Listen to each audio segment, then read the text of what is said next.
하나님을 사랑하시면 우리 다 같이 아멘 하십시다. 오늘부터 교회 성도가 됨으로 얻을 수 있는 특권에 대한 설교를 연속으로 몇 주 동안 드리겠습니다. 오늘은 첫째로 예배의 특권에 대한 말씀을 드리겠습니다. 어느 종교나 자기 신을 예배하는 처소가 있고 예배 양식이 있습니다. 그렇기 때문에 예배 장소와 예배 양식은 종교에 있어서 필수 불가결한 요소인 것입니다. 이 점에 있어서는 여호와 하나님을 섬겼던 구약시대 이스라엘 종교, 유대교 역시 마찬가지였습니다.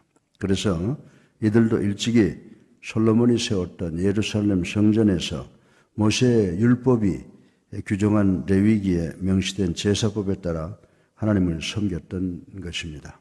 그런데 이스라엘 백성에게 한 가지 문제점이 발생하게 되었습니다. 즉 솔로몬 성전 이전 시대는 말할 것 없고 그 이후에도 상황에 따라 소위 이교도의 우상숭배 장소인 산당에서 하나님께 제사를 드렸던 일이 많았기 때문입니다.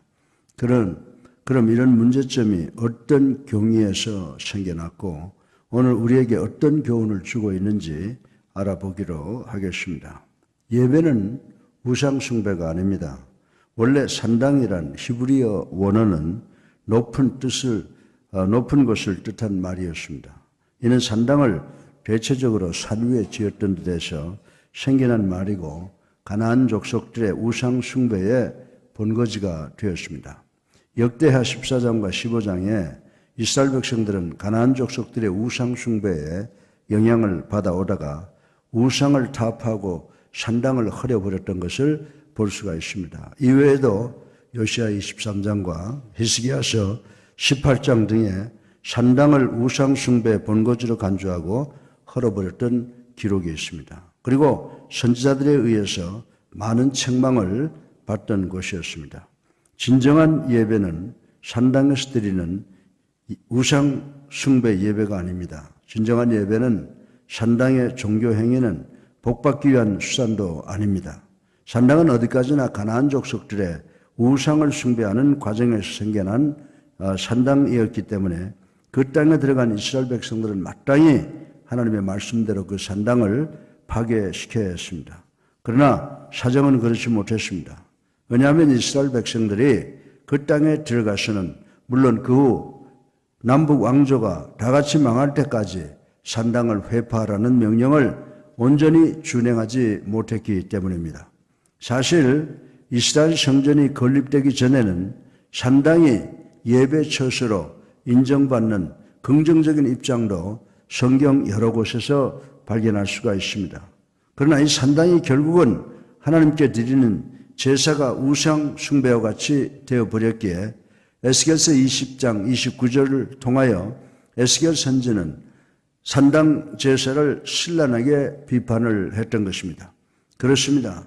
정녕 하나님께 드리는 예배는 우상 숭배의 모습이나 그러한 형식처럼 느껴질 수가 없습니다. 그렇기 때문에 우리가 21세기 현재 지금 드리는 오늘의 우리들의 예배가 너무 형식에 지우치지는 않는지 혹은 우상 숭배와 같이 기복을 위한 수단으로 전략하지는 않았는지 반성해 보아야 하는 것입니다.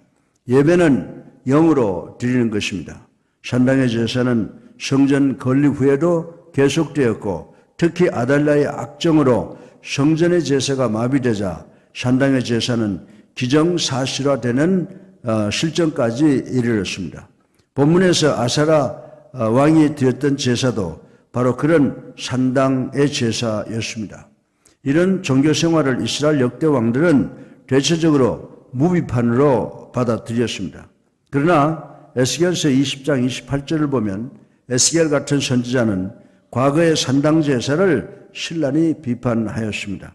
그렇다면 21세기를 살아가는 오늘 우리 그리스도의 교회 입장에서 이 같은 문제를 어떻게 받아들여야 합니까? 이런 문제에 대하여 우리 예수 그리스도께서는 요한복음 4장 21절로 24절을 통하여 우리에게 아주 적절한 응답을 주셨습니다. 이 산에서도 말고 예루살렘에서도 말고 너희가 아버지께 예배할 때가 이르리라. 하나님은 영이시니 예배하는 자가 영과 진리로 예배할지니라고 말씀했습니다. 그렇습니다. 예수 그리스도의 말씀과 같이 예배 드리는 데 있어서 장소나 예배 양식이나 예배 규정이 문제가 되는 것이 아닙니다. 절대 중요한 것은 영과 진정으로 드리는 영적 예배인가 하는 문제가 중요한 것입니다. 왜냐하면 시편 51편 16절로 17절에 진정으로 몸과 마음을 다해 드리는 예배만이 하나님께 드려지는 참된 예배가 될 수 있기 때문이라고 생각을 합니다. 사랑하는 성도 여러분, 지금 여러분이 드린 이 예배는 어떻습니까? 여러분 자신 스스로 점검해 볼 때 이 예배가 신령과 진정으로 드린다고 생각이 되어집니까? 아니면 형식에 얽매여 혹은 습관에 의해 그렇지 않으면 복받기 위한 수단으로 억지로 드리는 예배라고 생각하지는 않습니까? 고린도후서 3장 6절에 하나님께서 받으시는 참된 예배는 온전히 하나님을 위해 영으로 드리는 예배라고 말씀하신 것을 기억하시기를 주님의 이름으로 축원합니다. 사랑하는 성도 여러분, 여기서 우리가 잊지 말아야 할 분명한 교훈이 있습니다. 그것은 곧 예배 드리는 데 있어서 가장 중요한 점은 예배 양식이나 규범이 아니라 하나님께 드리는 예배의 정신이 성경적으로 올바라야 한다는 것입니다. 왜냐하면 예배 드리는 데 있어서 본질적인 것은 하나님께 우리 자신의 몸과 마음을 드리는 것이기 때문입니다. 그렇기 때문에 우리는 어디서 어떤 양식의 예배를 드리더라도 예배가 반드시 영적 예배가 되도록 힘써야 하는 것입니다. 그렇다면 진정한 예배란 무엇입니까? 또 어떤 마음가짐으로 예배에 임해야 합니까? 우리는 상번제적 예배를 매주일 일정한 시간을 정해놓고 하나님께 예배를 드려야 한다는 것입니다. 그런데 과연 우리가 드리는 예배를 하나님께서 기쁘게 받으실는지, 아니면 우리가 드린 예배가 진정 바른 모습으로 드려지는 것인지, 이것이 문제라고 하는 것입니다. 오늘 본문의 상번제 규례, 즉 매주 정기적으로 드리는 예배를 통해서 예배 시 기억해야 할 상황 세 가지를 살펴보고 함께 은혜 받기를 주님의 이름으로 축원합니다. 첫 번째로 예배의 대상은 오직 하나님이시며 하나님의 것을 구별하여 드릴 때 더 큰 감사의 조건을 주는 것임을 생각을 해 보겠습니다. 우리 다 같이 민수기 28장 2절을 함께 읽어보겠습니다. 이스라엘 자손에게 명령하여 그들에게 이르라. 내 헌물, 내 음식의 화제물, 내 향기로운 것은 너희가 그 청한 시기에 삼가 내게 바칠지니라. 아멘. 이 본문을 보면 번제물을 드리는 주체는 분명히 우리 인간임에도 불구하고 하나님께서 나의 헌물, 나의 화제물, 나의 향기로운 것이라고 하여 나의란 소유격을 3회나 반복해서 사용하시는 것을 볼 수가 있습니다. 이것은 인간이 바치는 제물을 받을 수 있는 분은 오직 하나님 한 분밖에 없다는 것인 줄로 믿으시기 바랍니다. 그러므로 인간이 드리는 예물은 당연히 하나님의 것임을 선포할 것이며 인간이 경배할 대상은 오로지 하나님 뿐임을 의미하시는 것입니다. 사실 성경은 고대 예배에 관해 기록한 창세기 4장 26절에 비로소 여호와의 이름을 불렀더라는 기사에서뿐만이 아니라 출애굽기 10장 3절에서도 끊임없이 예배의 대상은 오직 하나님 한 분뿐임을 가르치고 있습니다. 사랑하는 성도 여러분, 우리 예배 대상은 오로지 하나님 한 분뿐이신 줄로 믿으시기 바랍니다. 우리가 이 사실을 반드시 기억할 때 마침내 요한복음 4장 24절에서 명시한 영과 진정으로 드리는 예배가 되는 줄 믿으시기를 주님의 이름으로 축원합니다.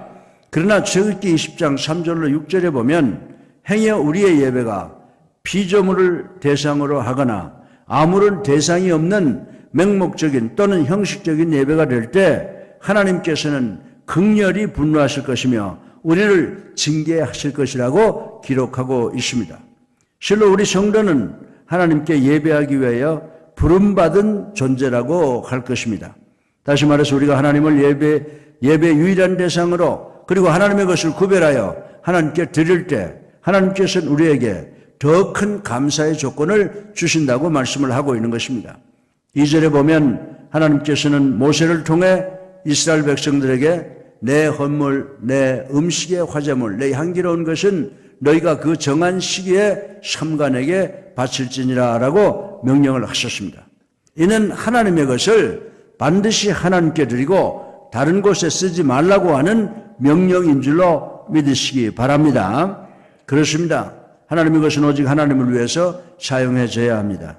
어떠한 경우에도 인간이 하나님의 것을 자기 의미대로 사용할 수가 없습니다. 사무엘상 15장 9절로 11절에 보면 만일 우리가 하나님의 것을 하나님께 드리지 아니하고 우리 임의로 자신과 자신의 영광을 위해서 사용한다면 그것은 하나님의 것을 유용하는 무서운 범죄를 범하는 것이 되어 저주를 면치 못할 것이라고 말씀을 하시고 있습니다. 그러므로 우리는 하나님의 것을 하나님께 구별하여 드려야 되는 줄로 믿으시기 바랍니다. 그것이 하나님 앞에서 바른 신앙의 자세라고 하는 것입니다. 사실 우리가 가지고 있는 모든 것이 하나님께서 허락하신 것이라는 것을 생각하면 하나님께 모든 것을 드려도 아깝지 않을 것입니다. 그러나 대부분의 사람들은 모든 것을 자신의 노력으로 벌고 얻었다고 착각을 합니다. 그래서 하나님께서만이 우리의 예배의 대상이라는 것을 인식하지 못하고 더 나아가서 그 모든 것을 하나님께서 우리에게 허락하셨다는 것을 인정하지 못합니다. 그리고 하나님께 예물을 구별하여 드리지 못하며 드린다 해도 마지못해 인색하게 드리는 것입니다. 그러나 신명기 8장 18절에서 하나님께서 우리에게 재물을 얻을 능력을 주셨다고 분명하게 말씀을 하고 있습니다. 그리고 이처럼 하나님께서 우리에게 허락하신 재물 중에는 하나님께서 당신의 몫으로 정하신 것이 있습니다.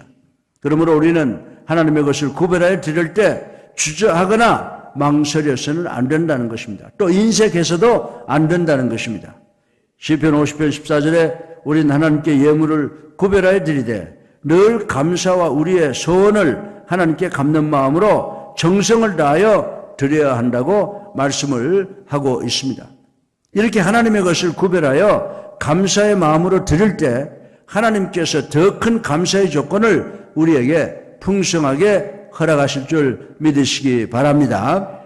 사랑하는 성도 여러분, 하나님께서 우리에게 요구하시는 내 헌물, 내 음식인 화제물, 내 향기로운 것은 본문 2절이라고 하는 말을 본문 2절을 통해서 볼 때 우리에게 허락하신 모든 것에 비하면 지극히 적은 것이라고 생각할 수가 있는 것입니다.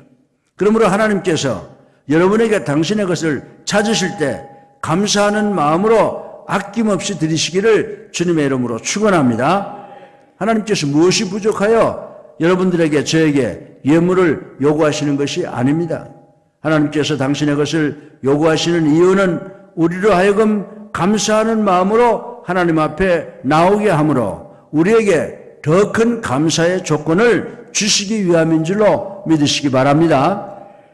어느 목사님께서 이웃교회 집회를 하기 위해서 버스를 타고 가게 되었습니다. 그런데 버스가 얼마나 만 원인지 콩나물 시루 같았습니다. 그런데 100km가 넘는 여자 한 분이 아이 5을 데리고 타더니 남산만한 엉덩이로 자기를 밀어내서 운신을 할 수 없도록 만들었습니다. 그런데 갑자기 하나님, 저 여자가 내 아내가 아닌 것을 감사합니다 라고 하는 기도가 터져 나오더랍니다. 여러분들, 이 감사가 진정한 감사의 기도인가 한번 생각하시고 여러분이 판정을 해보시길 바랍니다. 사랑하는 성도 여러분, 그러나 이제 하나님의 것은 마땅히 하나님께 구별하여 드려서 더 큰 감사의 제목들이 여러분에게 넘쳐나시기를 주님의 이름으로 축원합니다. 사랑하는 성도 여러분, 먼저 우리 모두는 피조물이요 죄인으로서 창조자여 구원자이신 하나님을 유일한 예배 대상으로 삼고 하나님의 것을 하나님께 되돌려 드리는 행위를 통하여 영과 진정으로 예배 드림으로 드리는 것을 통하여 엄청난 축복을 받게 된다고 하는 예배의 특권을 깨닫고 누리시는 여러분 되시기를 주님의 이름으로 축원합니다. 둘째로 진정한 예배는 헌신을 다짐하는 행위임을 생각해 보겠습니다. 우리 다 같이 민수기 28장 3절로 4절을 함께 읽어보겠습니다. 또 그들에게 이르리라. 너희가 여호와께 화제를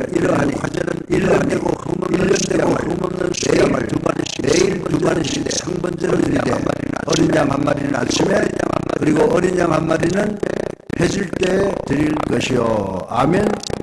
구약 성경의 여러 제사의 의식은 각기 고유한 영적 의미를 갖고 있지만 공통적으로 헌신이라는 기본 개념 위에서 해석되어져야 한다는 것입니다.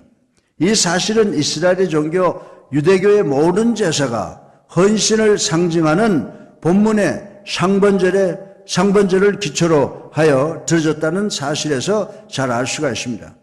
사시사철 끊어지지 않고 매일 드려지는 이 상번제는 우리에게 예배에 있어서 헌신의 중요성을 깨우쳐주고 있는 것입니다.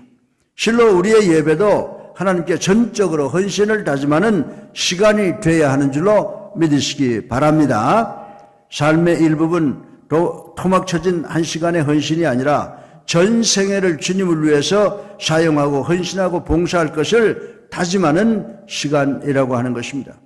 창세기 22장 5절에 보면 생애 목표이며 결실인 아들 이삭을 바치는 아브라함의 행위처럼 우리의 예배를 통하여 구체적이고 실제적으로 우리의 삶이 비춰지는 시간이 되어야 되는 줄로 믿으시기를 주님의 이름으로 축원합니다. 이러한 헌신이 없을 때 우리가 드리는 예배는 무의미할 뿐이라고 하는 것입니다. 우리가 미리 준비해서 하나님께 드려야 하는 것은 이 헌신적 정성인 줄로 믿으시기 바랍니다.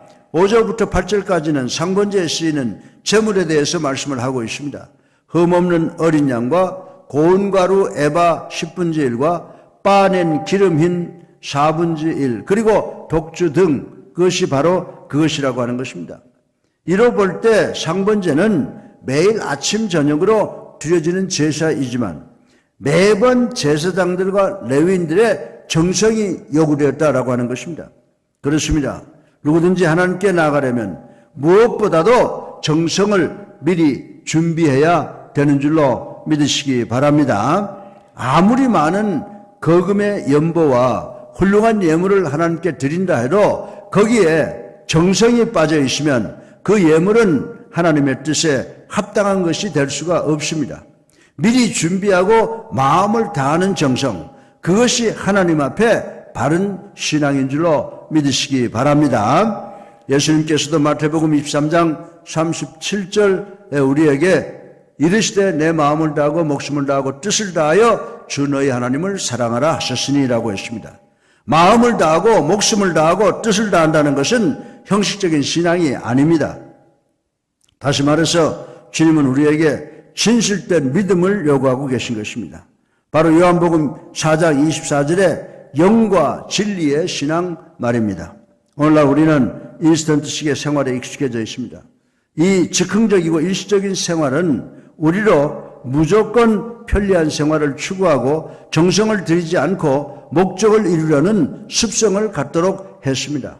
문제는 이런 생활에 젖어 있다 보면 하나님 앞에서도 인스턴트식 신앙을 드러내게 된다는 것입니다. 여기에 정성이 빠져 있고 그러한 신앙은 하나님께 합당치 않습니다. 하나님은 우리들에게 다른 것을 요구하는 것이 아니라 하나님 앞에서 우리가 얼마나 정성 어린 헌신적 마음을 가지고 나오는가를 보시기 원하신다라고 하는 것입니다. 하나님께서 우리들에게 물질을 원하시겠습니까? 아니면 재능을 원하시겠습니까? 아닙니다. 하나님은 우리 마음, 즉 정성을 원하시는 줄로 믿으시기 바랍니다. 하나님을 사랑하고 하나님을 기억하며 하나님 앞에 나올 때 얼마나 많은 준비를 하는지를 보시기 원하신다라고 하는 것입니다.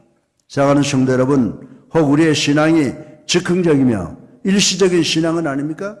자녀들에게 용돈을 지갑에서 애따 먹어라 하는 식으로 꺼내 던져주듯이 하나님 앞에서 준비 없는 헌금을 던지지는 않습니까?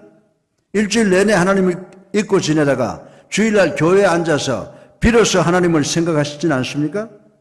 제사장들이 하나님께 제사 제물을 준비하여 정성을 다하였던 것처럼 우리도 하나님 앞에 나올 때 마음으로 준비하는 헌신, 신앙을 소유해야 할 줄로 믿으시기 바랍니다.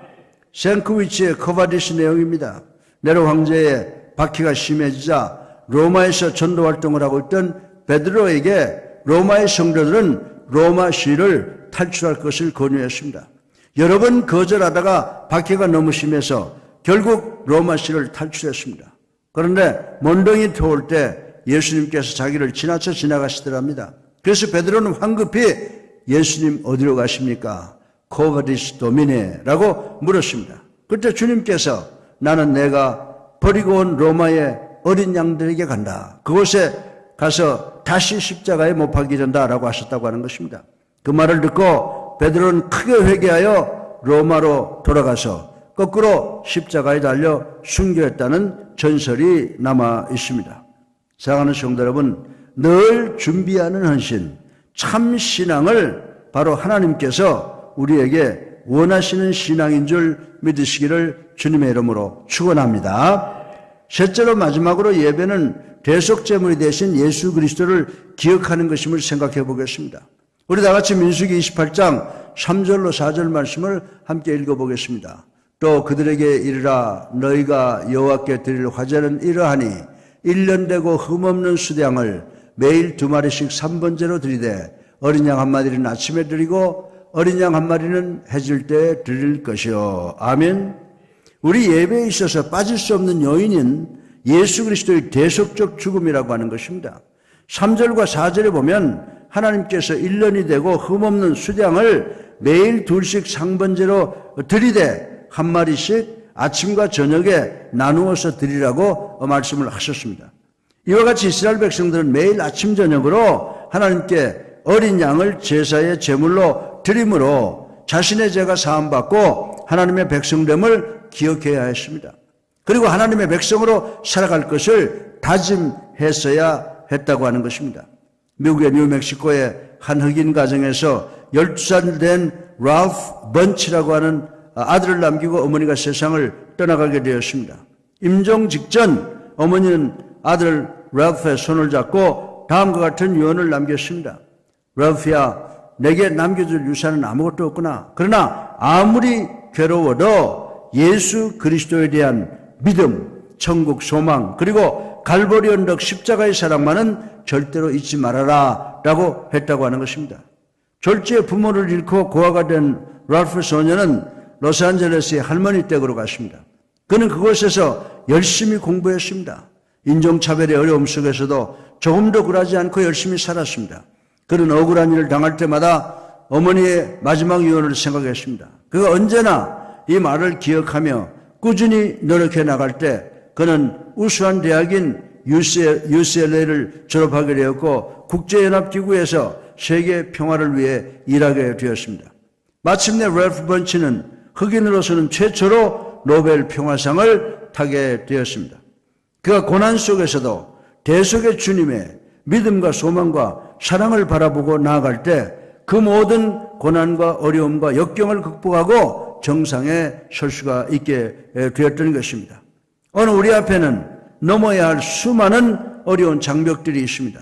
그때마다 우리는 대속의 구주 예수 그리스도를 바라보는 삶을 살아야 되는 줄로 믿으시기 바랍니다. 대속의 구주 예수 그리스도에 대한 믿음과 천국 소망과 갈보리 언덕 십자가의 대속을 기억하는 것은 언제나 우리에게 삶의 새로운 용기와 힘을 공급해 주게 되는 줄로 믿으시기를 주님의 이름으로 축원합니다. 그렇습니다. 하나님은 당신의 백성들이 기쁘고 행복할 때만이 아니라 어렵고 힘들 때도 찾아오시는 분이라는 사실을 항상 기억하고 영과 진정으로 예배를 드리시기를 바랍니다. 하나님만이 예배의 대상이시며 이 하나님께서 항상 우리 곁에 계시듯이 우리도 하나님을 항상 기억해야 하는 것입니다.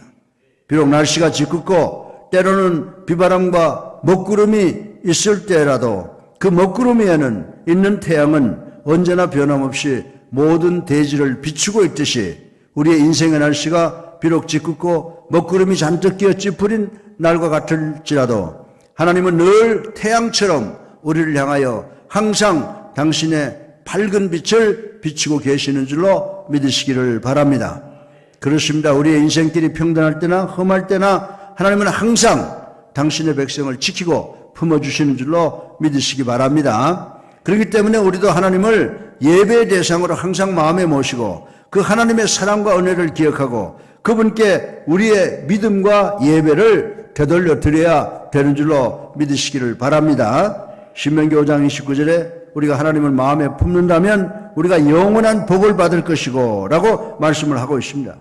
이스라엘 백성이 하나님께 상번제를 항상 정기적으로 매번 안식일 날 정성껏 드리듯이 우리도 우리를 구원하여 당신의 아들을 주신 그 하나님의 사랑과 은혜를 주신 그 하나님을 항상 기억하고 마음에 모시고 예배드림으로 하나님께서 주시는 복을 누릴 줄 아는 우리가 되어야 될 줄로 믿으시기를 주님의 이름으로 축원합니다. 다윗이 위대하다라고 하는 것은 슬플 때나 기쁠 때나 하나님을 기억하고 하나님만을 바라보고 하나님께 절대 순종했다는 점에 있습니다. 사무엘하 12장 22절에 다윗은 자신과 우라야의 아내 바세바 사이에서 낳은 첫 아이가 하나님의 징벌로 죽어갈 때 하나님께 금식하며 간절히 기도했습니다. 그리고 다윗은 시편 3편에 보면 자기의 아들인 압살롬에게 배신당해서 쫓기면서도 하나님을 의지하고 노래를 불렀던 사람이었습니다. 또한 다윗은 이렇게 어려울 때만이 아니라 즐거울 때도 역시 하나님을 기억하고 찬양을 했습니다. 다윗은 역대상 17장 1절에 보면 자기는 백향목궁에 거할 때 하나님은 천막으로 된 장막에 거하심을 한탄하며 하나님을 위해서 무엇을 할 거를 고민한 사람이 바로 다윗이었다고 하는 것입니다. 바로 이러한 생각과 행동이 다윗을 위대한 믿음의 사람과 왕으로 만든 것입니다.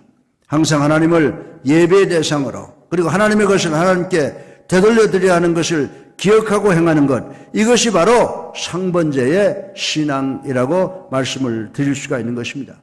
사랑하는 성도 여러분, 우리들 곁에 계시는 하나님을 항상 기억하며 상번제의 신앙을 하나님께 드리는 여러분 되시기를 주님의 이름으로 축원합니다.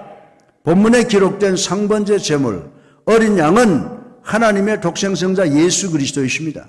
이분은 모든 인류의 죄를 대신 지시고 영원한 속죄 제물이 되신 예수 그리스도를 예표하고 있습니다. 실로 상번제에 있어서 어린 양이 반드시 있어야 하듯 우리 예배에 있어서도 예수 그리스도의 임재가 반드시 요청되는 것인 줄로 믿으시기 바랍니다. 그러기 위해서 우리는 예배를 통하여 우리의 제물 되어 주신 예수 그리스도를 반드시 기억해야 하며 그분을 찬양해야 하는 것입니다. 우리의 모든 죄를 말끔히 씻어주시고 우리로 담대히 하나님 앞에 나올 수 있게 하신 예수 그리스도가 배제된 예배는 거짓 예배라고 하는 것입니다. 우리는 예배를 통해 예수 그리스도를 보내신 하나님을 예배의 대상으로 기억하고 하나님이 주신 것, 하나님의 것을 하나님께 되돌려 드려야 되는 줄로 믿으시기 바랍니다. 또한 그 예수 그리스도의 위대한 사랑과 헌신, 그리고 예수 그리스도의 삶의 발자취를 되새기며 그분의 삶에 동참하는 바른 신앙인이 되어야 할 줄로 믿습니다. 사랑하는 성도 여러분, 시편 기자는 시편 95편 6절에서 오라 우리가 kup이 경배하며 우리를 지으신 여호와 앞에 무릎을 꿇자라는 말로 우리를 초청하시고 계십니다. 그렇습니다. 우리는 오직 우리를 지으신 성부 하나님, 우리를 구속하신 성자 하나님 예수 그리스도, 그리고 성령 하나님, 성령의 감동하심으로 삼위일체 하나님 앞에 무릎을 꿇고 경배해야 되는 줄로 믿으시기 바랍니다. 특히 우리는 그러한 경배 시간을 통해서 헌신을 다짐하며 예수 그리스도의 십자가와 보혈에 감사하는 참 예배를 드려야 하는 것입니다. 우리는 요한복음 24장 29절에 알지 못하는 것을 예배하거나 마태복음 15장 9절에 헛되이 경배하는, 그리고 요한계시록 19장 20절에 우상에게 경배하는 예배를 드리지 마시고 우리를 구원하시기 위해서 인간의 몸을 입고 이 땅에 오신 성자 하나님의 그 대속의 희생의 죽음을 당하신 십자가 위에서 돌아가신 예수 그리스도를 믿음으로 복받고 승리하시는 우리 모두가 되기를 주님의 이름으로 축원합니다. 결론입니다. 사랑하는 성도 여러분, 우리의 유일한 예배 대상인 하나님을 기억한다는 것이 특정한 행사처럼 되어서는 안 될 것입니다. 우리의 생활 속에서 하나님이 계시고 하나님의 역사가 매일매일 일어나야만 우리가 살아있는 신앙인이 되는 줄로 믿으시기 바랍니다. 상번제는 매일 하나님을 기억하고 하나님과 생활 속에서 늘 동행하는 것을 기대하며 드리는 제사, 예배라고 하는 것입니다. 우리의 생활 속에 하나님이 계신다면 우리의 생활은 천국 그 자체가 될 줄로 믿습니다. 매일 하나님과 동행하는 생활 얼마나 너무너무 아름답지 않습니까? 이제 여러분이 하나님께 절대 헌신하는 신앙을 소유하고 영과 진정으로 예배드려 하나님을 영화롭게 하시기를 주님의 이름으로 축원합니다. 따라서 예배는 여러분의 삶에 있어서 최고의 특권입니다. 아브라함이 어떻게 믿음의 조상이 되었는가 알 것 같습니다. 그 이유는 아브라함의 생애의 두 가지 특성 때문이라고 생각이 되어집니다. 창세기를 보면 아브라함의 전 생애는 천성을 향해 나가는 순례의 삶이었습니다. 그리고 예배 드리는 삶이었습니다. 그가 천국을 향해 나가는 것을 중지한 시간은 제단을 쌓고 제사를 드릴 때뿐이었다라고 하는 것입니다. 전 여러분 모두에게 여러분의 삶도 항상 천국을 향해 나가는 삶을 사시라고 권면을 드립니다. 그리고 여러분이 천국을 향해서 나가는 순례길을 잠깐 동안 쉬는 시간은 바로 이 예배 시간밖에 없다고 말씀을 드리고 싶은 것입니다. 사실 여러분의 천국행은 언젠가는 쉬는 날이 있습니다. 그것은 주일날 예배 드리는 것 같이 여러분들이 천국에 가서 주님 보좌 옆에서 영원히 쉬는 그때라고 말씀을 드릴 수가 있습니다. 히브리서 13장 15절에 그러므로 우리는 예수로 말미암아 항상 찬송의 제사를 하나님께 드리자. 이는 그 이름을 증언하는 입술의 열매니라. 아멘. 예배는 바로 우리가 하나님은 바로 우리가 성으로서 복받는 성으로서 복받는 명심하셔서 예배를 드릴 때마다 영과 진정으로 드리심으로 하나님께 영광을 돌리시고 우리가 이 땅에 살면서 한없는 복을 받으시는 우리 모두가 되시기를 주님의 이름으로 축원합니다. 사랑이 많으신 아버지 하나님,